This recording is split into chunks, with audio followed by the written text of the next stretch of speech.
Hello everyone, I will tell you a brief background about SINOSPHERE.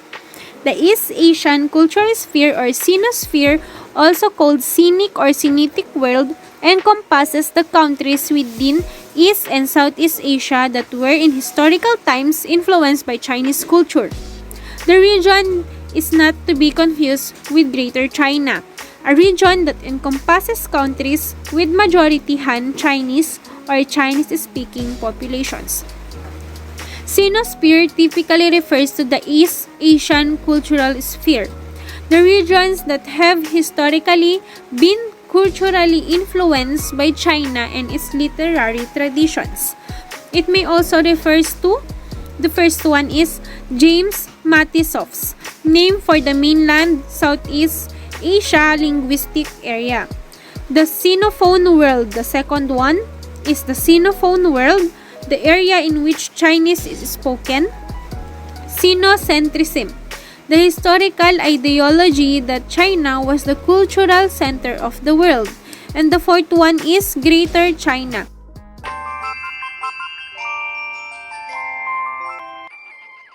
Sinosphere started with the Han expansion into southern China during the Tang Dynasty in the year of 618 to 907. By the 12th century, the newly Sinosified southern Chinese had started moving south. There, they created trade-oriented colonies like Vietnam, Burma, Malaya, and the island of Java. In 1600s, Chinese settlers overcame the aboriginal inhabitant of Taiwan, creating another powerful base in the South China Sea. After the Chinese Communist takeover of the mainland China in 1949, the diaspora colonies retained their capitalist orientation. Hong Kong, Singapore, Taipei, Bangkok, and Jakarta can be seen as the original testing grounds for Chinese capitalism. Chinese culture is one of the oldest in the world today. Over 6,000 years ago, this culture began to develop in the Yellow River Valley, and many of these ancient practices are still observed in the present. The Chinese developed a society based on respect for the spirits of the earth, one's ancestors, the gods, and other people. It was believed that the world was governed by spirits and deities, and so people should behave as though they were in the presence of these spirits at all times. The majority of the people in ancient China were peasant farmers. Although they were respected for the food they provided for the rest of the Chinese, they lived tough and difficult lives. The typical farmer lived in a small village of around 100 families. They worked small family farms. Although they had plows and sometimes used animals like dogs and oxen to do the work, most of the work was done by hand. Sinosphere culture and belief. In general, for the Sinosphere, the Lunar New Year ancestral worship, a mix of East Asian religious and strong family tradition, would be most followed even by some tribes, as well as the Vietnamese, the Koreans, and the Japanese. The rest may not be followed. Some have adapted to their own culture and belief. New Year is the most important festival for all Chinese. It is festival that have many cultural practices, reunion dinner being the most important, which means hundreds of millions of Chinese made a trip back home for reunion. This is like the whole EU moving within a few days. The bigger movement of human in history every year.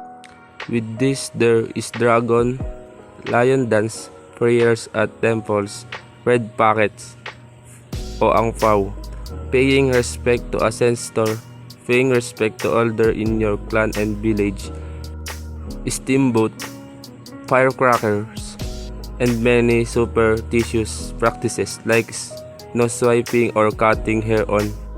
Ancestral worship, paying respect to their ancestors on numerous occasions, including their death anniversary and ghost month. Chinese homes have tables on the altar of their deceased, and there are other culture practices like Mooncake Festival, Qingming, Dragon Boat Festival, Lantern Festival, Harvest Festival. That is tradition, culture, beliefs of SINOSPHERE. China has a rather long tradition of clothing and dress code. Has been adopting Chinese clothing tradition from at least the Goryeo dynasty. Vietnam's imperial attire included in this question did not include the clothing worn before the Nguyen dynasty, 1802-1955. In my opinion, I like the clothing that gives me ancient look and feel the most. The more ancient, the better. That's why I like Japanese imperial attire the best, although I must say that the male attire is rather plain and bland. The SINOSPHERE is the mainland Southeast Asia linguistic area. The linguistic James Matisoff coined the term SINOSPHERE in 1990. Contrasting with the Indosphere, I refer to the Chinese and Indian areas of linguistic, cultural influence in Southeast Asia as a SINOSPHERE and Indosphere. For mainland Southeast Asia, MC, the term has been glossed as SINOSPHERE, a socio-political sphere of MC, subsuming those countries, cultures, and languages that have historically come under influence from the politics, culture, religion, and languages of China. Sphere religion, though not commonly identified with that of East Asia, the following religions have been influential in its history. Hinduism, see Hinduism in Vietnam, Hinduism in China, Islam, see Xinjiang Muslim in China, Islam in Hong Kong, Islam in Japan, Islam in Korea, Islam in Vietnam. What to know about economy? Economics is the social science that studies how people interact with value. In particular, the production, distribution, and consumption of goods and services. Economics focuses on the behavior and interactions of economics agents and how economics work. 4 types of economic system. Number 1 is traditional economic system. This is focuses exclusively on goods and services that are directly related to its belief, customs, and traditions. Number 2, command economic system. This is characterized by a dominant centralized power, usually the government, that controls a large part of all economic activity. Number 3, market economic system. Relies on free markets and does not allow any government involvement in the economy. Mixed economic system.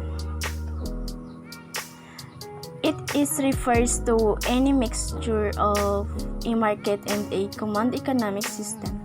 It is sometimes also referred to as dual economy.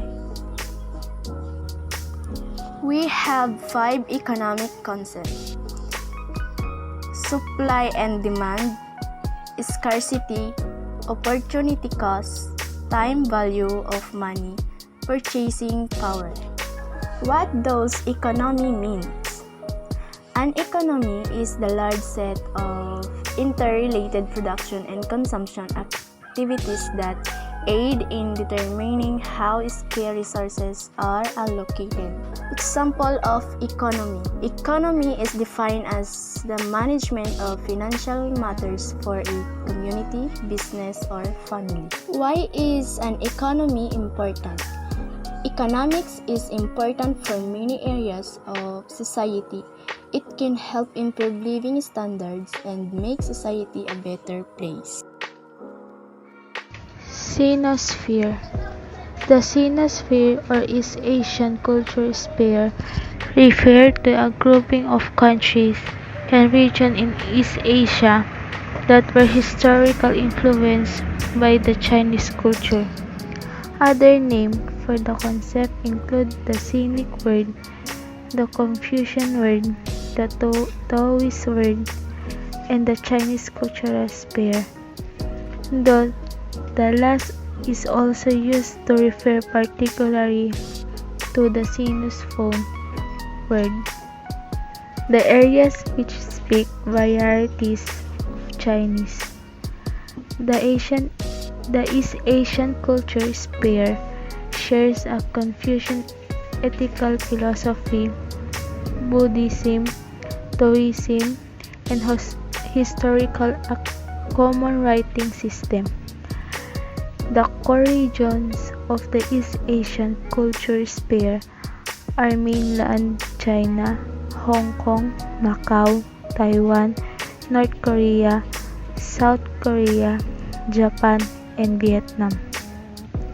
The terms East Asia culture sphere and Chinese character culture sphere are used interchangeably with Sinosphere but have different denotation.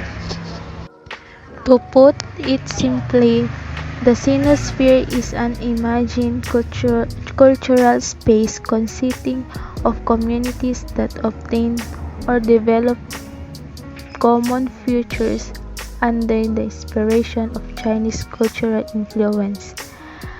At least that's what most people mean when they use this word. In academic usage, however, corresponding to multiple different concepts. SINOSPHERE industries. The East Asian cultural sphere, Chinese cultural sphere or SINOSPHERE, also Sinitic world, encompasses the countries within East and Southeast Asia that were historically influenced by Chinese culture.